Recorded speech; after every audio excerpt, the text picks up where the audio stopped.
Hey, friends. Today on A Bite of, we're talking Percy Jackson and the Olympians, Season 2, Episode 6. We are finally at Polyphemus' island. Oh, What an episode, baby. What an episode. Things are happening. a lot of things happened. This was like a very climactic episode. Yeah. This was almost giving penultimate energy, even though it's penultimate. That is true. It's the penultimate of the penultimate. Yeah. Oh my gosh, we're almost done. That's really sad. I'm really sad. A whole year until we get another one. Do you think we're going to do all 5?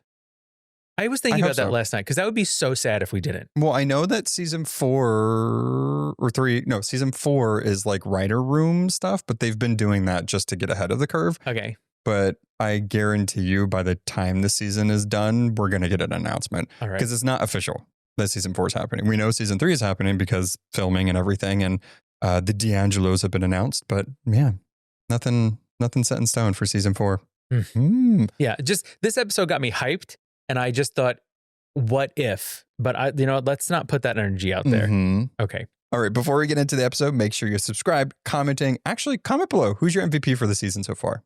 I want to know that. Following all that amazing stuff. All right. Spoilers ahead for Percy Jackson as a whole, franchise, books, not the movies, just the books and show. All right, let us officially take a bite of Percy Jackson and the Olympians Season 2, Episode 6, Nobody Gets the Fleece, directed by Catriona Mackenzie and written by Albert Kim.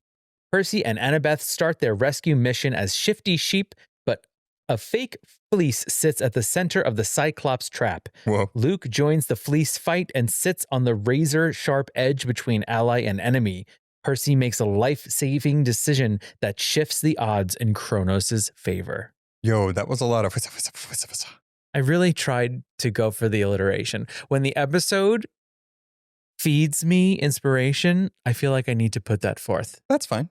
Yeah, All right. I think you did it. I almost made it through. You did a great job. I mean, I made it through, but I do want to say, I was surprised, not surprised, but I was pleasantly surprised to see Albert Kim's name, the showrunner for the first season of Avatar: The Last Airbender. Yeah. So that was a fun surprise to see. Yeah. I just didn't realize he was a producer and writer for this season. And, I think that in our coverage of the live action Avatar: The Last Airbender, there were some changes that we kind of questioned and were wondering about him at the helm. But it's so interesting to have like all those questions with that sort of franchise. But in this one, I thought he wrote a really strong episode. I very much agree. And Yeah. we have to talk about the beginning, like getting to the island, because there's a little bit before we get to the island that there's some things we have to talk about. One, Tyson floating to the bottom of the ocean, very scary, able to breathe underwater. Son of Poseidon. Good job. Come on, you guys. Yeah. So, you asked who your MVP is for the season. I'm already just going to say it. Tyson's my MVP. You can't. We still have a couple I episodes don't left. care. Yeah, that's fine. That dude, I was so relieved to see him back on the screen. And then, I don't know, there's something about Tyson that I feel like he's really finding his place in the world. And he never knew where it was. But through this quest, through this adventure, through meeting Percy, he's figuring out how powerful and how wonderful he is. And seeing him open his eyes and breathe underwater, I felt like was so validating to him. Open his eye. That's true. Of all the things that I said, you focused on that. No, I agree. And you know what I'm really liking about this too is because the bracelet that Annabeth had that was given to her by Luke floats down to him. And in a way, it is actually a protection charm because it's helping him by Rainbow being attracted to it and almost being kind of like the thing that attracted both of them together and how he befriended the hippocampi via Rainbow. And which just helps us in the end. But I love seeing him being able to be like, oh, I am fully a son of Poseidon. I can breathe underwater. And then also getting help from some sea creatures, which was nice. Absolutely. Okay, I have to do a Derek deep dive, which I haven't done in a really long time, where I bring up something really obscure from my pop culture lexicon. So in like the first episode of the animated My Little Pony series, it was this incredible episode called, I think like something like Escape from Midnight Castle. That's totally wrong. So please write the right name of the title below. Come on, bronies. But there are, no. This is before bronies. Okay, that's a different My Little Pony. Sorry. This is the 80s one. Okay. So they would throw a seashell into the ocean and that would summon the sea ponies. Okay. And the sea ponies. Why aren't they called seahorses? Because they're My Little Ponies. Oh, okay. Anyway, I have a lot of questions. So first, another segue. They have the most amazing song about being the sea ponies, and it goes shooby-doo, shooby-doo. Anyway, but it reminds me of the same thing. Whereas whenever they need the sea ponies, they throw the shell into the ocean. And this is very much Tyson. Whenever he needs to call on the hippocampi, he throws the bracelet into the ocean. Well, I don't think he's like throws it into the ocean. He kind of just like shows it to the ocean. Because at the end, he just like reflected the light and they came. Either way, it's the calling card. That's true. For an aquatic creature. Do you think that Rick and team saw that and said, oh, we can use this for Tyson and Rainbow? But is there something to be said about, in mythology, do you call the hippocampus that way? I have no idea. Well, me either. Hey, everyone, let me know if My Little Pony was actually looking to Greek mythology for this. Also, look up the Song of the Sea Ponies because it's a fucking jam. Okay. Please insert it below. Something. You're gonna live for this. Okay. Anyway, I'm sorry. So that just adds more to my Tyson lore that I love. Well, I mean, we have much more to talk about Tyson in this episode. Before we get to that Tyson, we have to talk about Percy's little nightmare vision dream that he does have on the way to the island. As we know, demigods get nightmare/visions, and it kind of helps them inform some decisions or what's to come. And we see what looks to be Kronos from the first season. A lot of dead campers, which was very unsettling to see. Yeah, that was awful. A lot of kids. But it was very weird when Kronos' lantern went pew with a lightning bolt. Turns out it was Thalia. Yeah. Interesting. So what is it saying? I don't know. What do you think it's saying? That that Thalia isn't maybe on their side fully? Right? Well, I mean, do you think, though, that this might be Kronos kind of creeping into his head a little bit? Oh, so he's like mixing with his brain and his visions. Could be. I don't know. I guess the question is, how much power do pieces in a coffin have? I would think a lot because it influenced Luke. That's true. He was already influenceable, but, you know, is that the word? It can be. Yeah, I guess so. I just said it. Yeah. But it is interesting because why? Why is Kronos doing this to Percy? Is it because he's trying to mess with him to stop him from going on with this quest? Well, remember the great prophecy. Tell me. He's one of the only kids from the big three that is a round/isn't a tree. So it would make sense for Kronos to be, I don't know, he has to know the great prophecy. So it would make sense that he's trying to creep into Percy's head. But it is interesting that, does this actually inform Percy's decision making? Does he change? Yeah, because he tried to completely go against the plan that him and Annabeth said, and he was like, let's go now.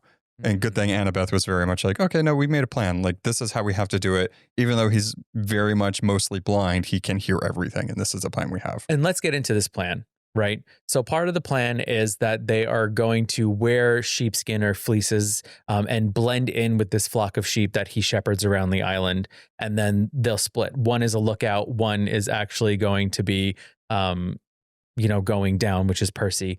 But I also think that this is interesting because throughout this, there's a lot of push and pull between Percy and Annabeth.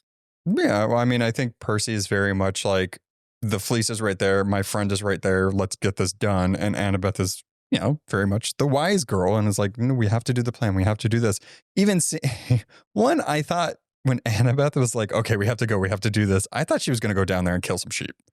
Right. I know. She looked very much like, I'm about to murder these sheep and take their skin. And I was like, this is going to be amazing and also horrifying. Yeah, she's just covered in sheep blood. Yeah. And she's like, bah, bah. Ready.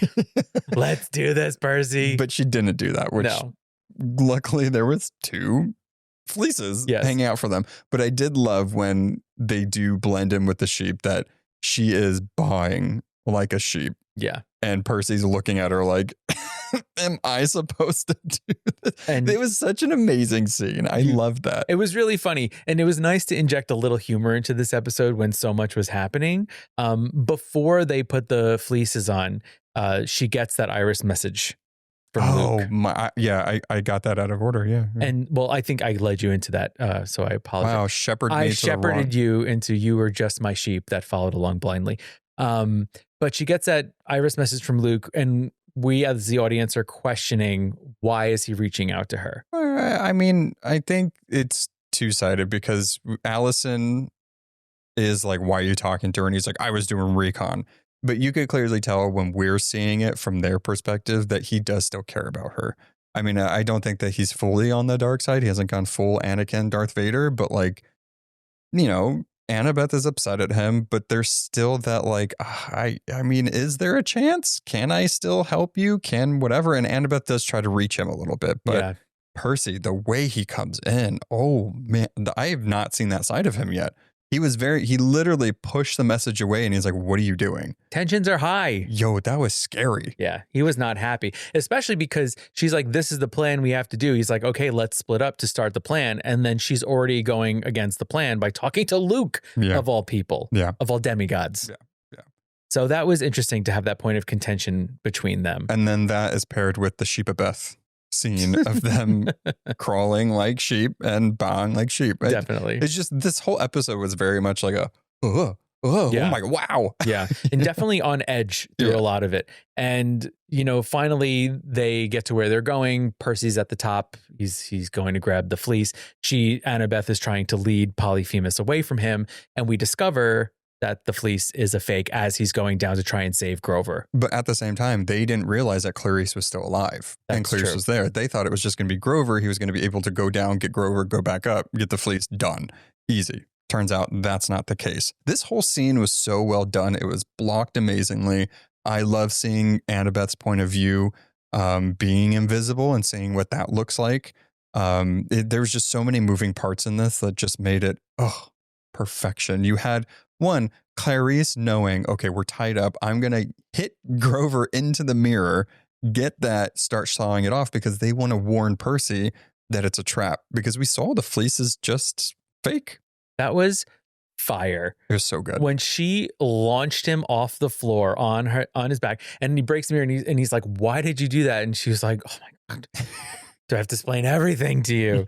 But they're trying to get out of the ropes. I just loved I love seeing Clarisse's power in this. And just sometimes you forget how strong they are. Yeah. The way she just hoisted him up and then he kicked that mirror. I was like, dang. Yeah. You see his little satyr legs. Yeah. Boink. Yeah. So that was really cool. But then Percy ends up down in the hole. That whole scene where he's almost down and then they finally tell him it's a trap. And then Annabeth is telling him a trap. And he's like, which way do I go? And they're like, go back up. And she's like, go back down. It's like, it's a lot. It's a lot. Every once in a while when there's a scene like this in a show, I think how I would fare in a situation like this. I don't think I would even be able to stay on the rope for that long. They did knot it, which was nice. That was very smart. Yeah. Also, Annabeth has to have like the knot tying patch on her camp little sash because the way she just easily, I don't even know what that knot is called. I'm just going to call it Polyphemus's tree. That knot, amazing. I love that they showed that. In this episode, they very much showed Annabeth made the plan. Annabeth was able to pull knowledge from Odysseus's story and talk about nobody to throw back in his face to anger him to follow her more. She tied that knot. It's just amazing. Yeah. You figure countless summers at camp, you know, you're bound to learn how to tie one knot. Bound. Hello. Bound. You're making friendship bracelets. You're making macrame. You're making just knots for knots' sake. Yeah. Sailing. They know how to. That's what I'm saying. Percy automatically knows how to. Yeah. Cheating. I did love, which we forgot to mention in the last episode, when they get to the exact coordinates and he's like 31, 40, like he knows exactly where they just are. Repeating it. That little Poseidon brain coming in. I love seeing that part of him. But so yeah, this just all goes to hell in a handbasket. The line, I can't remember who says it. Oh, maybe it was Percy. He was like, we could always leave Clarisse. I know. It's so funny. Would that be the worst thing? Yeah. It was honestly terrifying when Polyphemus was chasing Annabeth because Luke shows up, of course, because the sword can create a portal. Also, I don't trust it. I don't know how that portal magic works, but do you think he was lying in the end when he was like, oh, only one person can do it, blah, blah, blah? Yeah. Even though, but he did take a boat. That is true. So maybe he wasn't lying. Well, he steals their boat. That's true. So bad. Yeah. So, I mean, I guess he was right? I mean, backbiter, I guess, can only do so much, but maybe he can only do so much. That is very true. Right? It's like he's still a young demigod. He hasn't fully come into his power yet. So maybe it's like, I got one shot to get there, and getting off the island is something to worry about. But I just think that it was convenient for him in a way. Although, again, he said only one person can go through it. Well, which we did see. So I guess I will say that he was not lying in this instance. He was very admirable in a lot of the scenes, but just seeing him show up in this very high intense moment was quite alarming. Yeah. And especially, and I think his plans were pretty much messed up, because he thought, I'm just going to run there. I'm going to grab the fleece. I'm going to go. And then he also discovers that it's fake. Right. Yeah. He even saw Annabeth. I don't know if he knew at first when Mr. One Eye was swinging around and doing all that stuff, but then he saw Annabeth running. So that must have made him like kind of hesitate a little bit about this entire plan. Because he even in that Iris message, he says to her, Polyphemus is not to be messed with. Yeah. And so I think seeing her in distress kind of solidified that for him. So again, this is the question of, is he telling her the truth to protect her, or is he telling her the truth to try and scare her away? But I think that he's aware that that is a truth. I also think that he is being very cautious and cunning with how he's talking to her and engaging with them and stuff, because remember, he still wants to try to recruit as many as he can. Right. So I think there is some, maybe not Percy, like if he can, cool, but like everybody else, he's going to try to like not totally fuck him over. Mm-hmm. But especially Annabeth. I think he 100% wants to make sure Annabeth is along the ride with them. That's your number one strategist. Right. She will help you in this entire thing. We see in this episode how smart and cunning she is. I will say too, like just on the note of Polyphemus, that I loved the change of him not being an idiot. Yeah. I thought it just made the entire thing feel more realistic. It made it more high stakes. It also just made it more entertaining and better writing, instead of just like a big dumb oof that can't really see. That's too easy. Yeah, it's sorry for, like in the book it's kind of like that, but in the book I think it's funny, it plays, it's for a younger audience. I think here, like you're saying, it makes more sense. And I think it seems like, at least to me, I mean, maybe not all, but the Cyclops as a race are a little smarter than they were originally written. Which is nice. Right. To see that, like, because they're monsters, are probably seen in a different way. And I had said that about Tyson in our last episode, and I think we're seeing that with Polyphemus in this episode. And we even learn, Polyphemus says that he uses, so the fleece was brought to the island by Pan, right? Yeah. And I mean, that's what he says. And I can't remember from the book. Comment below if you remember if this was a specific story point. Again, Sea of Monsters sailed right by in my mind. It was just so quick. This guy with the puns tonight, am I right? That one was on purpose. But he says that he uses the fleece to lure satyrs to the island. And that's kind of like the whole Grover storyline. But because... Well, it must be the truth, right? Because... Well, he knows that and he uses it to his advantage. That's how he gets his supplies and food. Right. And but my point is, yes, that's true. But my point is that the Pan thing must be real, because that's how Grover sniffs it out. Right. The fleece. Right. Because he can smell Pan on it. Yeah, I just don't know if Pan actually put it there, is what I'm saying. I don't know why would Pan put it there. Maybe it was to point him into a certain direction, but then where does it go? So... I don't know. But yes, he does. I did like that Grover was able to use his Pan sense, his satyr sense in a way, to sniff out the actual fleece. It was really nice to see Grover, because he's getting that much closer to his goal, his searcher's goal of finding Pan, and he was that much closer to it. Right. But this whole scene where they are trying to get out of the cave, he comes back. Annabeth is on the other side. He hurts Annabeth to the brink of death, which was, I did not like seeing that. I'm going to be honest, didn't like seeing it, because these are sweet baby angels and we love our little sweet baby angels. And I didn't like seeing that. Yeah, I didn't like seeing it either. And, you think of her as a young kid, a young teenager. That really made me see her as a kid. Yes. And it also made me realize how powerful Polyphemus is. He swatted her away like a fly. Right. And sent her flying, and she bashed her head. He bashed her head. Her head hit the ground, And like you said, she was on the brink of death. So that was like a very much a whoa moment. I feel like the last kind of 15 minutes of this episode were really intense. And so that's what starts this big action piece, right? Yeah. Percy seeing her hurt through that crack and then having Luke show up. Like, this is his worst possible nightmare. Like, he is stuck behind something that he can't get through. Seeing Annabeth, don't say it. Rock and hard place, baby. Seeing Annabeth hurt and unable to help her. And then his arch enemy literally shows up. Like, what am I supposed to do in this point? And also, don't forget that between Annabeth getting hit and Luke showing up, Tyson reappears. Yay, Tyson's not dead. Ends up fighting Polyphemus and then dives off the edge of the cliff. So in that moment, it's like Annabeth, maybe dead. Tyson, maybe dead again. Luke shows up. Right. The what? Right. Freaking Tyson. Yo, Tyson. Suplexing him. Ooh. My boy. Yeah. Come on. So good. I love him. I love Tyson.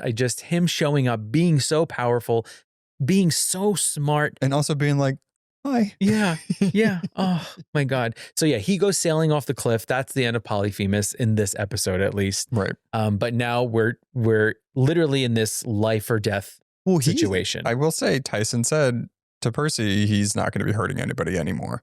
So, I mean, he probably killed him, or at least thinks he killed him. Maybe who knows? Maybe the hippocampi had a feast. Oh, that's fun. Nom, nom, nom. Yeah, but I mean, to add to this high intense moment, there is a part where Grover and Percy are like, give Luke the fleece to heal Annabeth. And Clarisse, very much, absolutely not. This is my quest. This is what I'm supposed to be doing. And some of this prophecy stuff is starting to come true. Right. And she's wanting to finally do something and complete her mission. And they're going to take it away from her. And also, I think she's right. If I'm being honest, I love Annabeth. And I think she's right in saying Annabeth would want the same thing. Because we know Annabeth would. She wouldn't want it to fall into the hands of Luke or Kronos. That's such a tough decision. But hello, this is Percy's fatal flaw. I will say, well, right. But I will say, like, Percy being able to rip it out of her hands really quickly and give it to Luke. I know we had to like hurry up because of the timing, but I was like, oh, come on. Like, Clarisse would not have let it go that easily. It would have worked better if he snuck up behind her, tapped her on this shoulder, and then came around this way and grabbed it. Yeah. But I really love that moment. I think we needed that moment with Clarisse. If I remember correctly in the books, Clarisse does kind of rat out Percy to Polyphemus. And I like that was changed in the book. It was very much, they were still all on the same team. But I liked in that moment when Clarisse was kind of telling them, like, no, like, we can't do this. It wasn't like anger or hatred. It was like, guys, like, you have to be on my side with this. Yeah. Now I'm going to be the bad guy. Yeah. For being like, no, we can't heal her and also give it to the guy that is openly on the other side of this war. Right. Yeah. Like our literal nemesis. And what he came there for. Right. But I am glad that the first thing he did put it on Annabeth. So it very much was healing her. So she's okay. Yes. Takes her dagger and he leaves with her. And seeing how upset Percy is, knowing that one, Tyson's alive. So he's like happy about that. The hug he gives is so good. He's like, this is his family. It's the hug we've all been waiting for. Yeah. I mean, Tyson obviously has been waiting for it, but it has now solidified them as brothers. It was like a really genuine love hug. Okay, so I just want to point out that I think Walker Scobell has grown so much as an actor. Yeah. And it was very apparent in this episode. It was so apparent in this episode. I think he hit all the levels of emotional stakes that he was supposed to. And to have to go from angry to upset to scared to grateful to relieved. To saying in the whole scene, think woolly thoughts while baaing like a sheep. But that's what I mean. He's playing all of the levels. And I think that he just knocked it out of the park. And not that I ever doubted him as Percy, but I think this just really made the role. Yeah, I think thinking about what's to come and the darker that the story is going to get, and he's going to be able to carry that. Again, not that I doubted it, but it is nice to see that like he's growing with the role and what the role demands. But I think we're getting a little taste of what's going to happen in season 3, and that's kind of scary. Like the look on his face, Annabeth is gone, Luke is gone, their way out is gone, the fleece is gone. I mean, he has Grover back, yay, and Clarisse, but like not the trio that he probably wish he had at that moment. Yeah. But I think that and Tyson. But I think that if there's anything we know about Percy is that nothing's going to stop him. No, but that's the bad thing.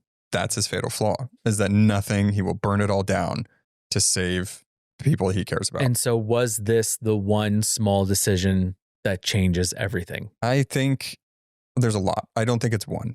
I think that he will have somebody will have a decision, like a final decision, like, yes, kill Olympus. No, don't kill Olympus. But like, I think all of these small human mistakes, small little choices are leading to those bigger things. They all kind of pile up.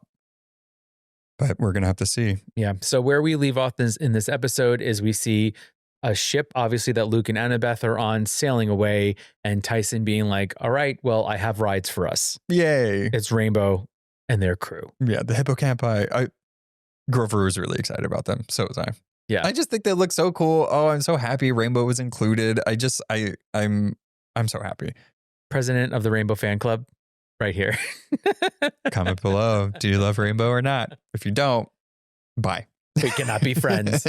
But I mean, just the look at the next episode, I am so excited. Ooh, here Blackjack? we go. We got a glimpse of Blackjack? Are you kidding me? Ooh, back to the Princess Andromeda. That fleece on top of the coffin. Things are happening. Scary, scary. All right. Well, let us know what you thought. We'll see you next week for the penultimate episode. Before next week, please look up the Sea Pony song. You're going to love it. I will put it in the description. Yeah, I will put it in there. Victory! All right. Till next week. Bye.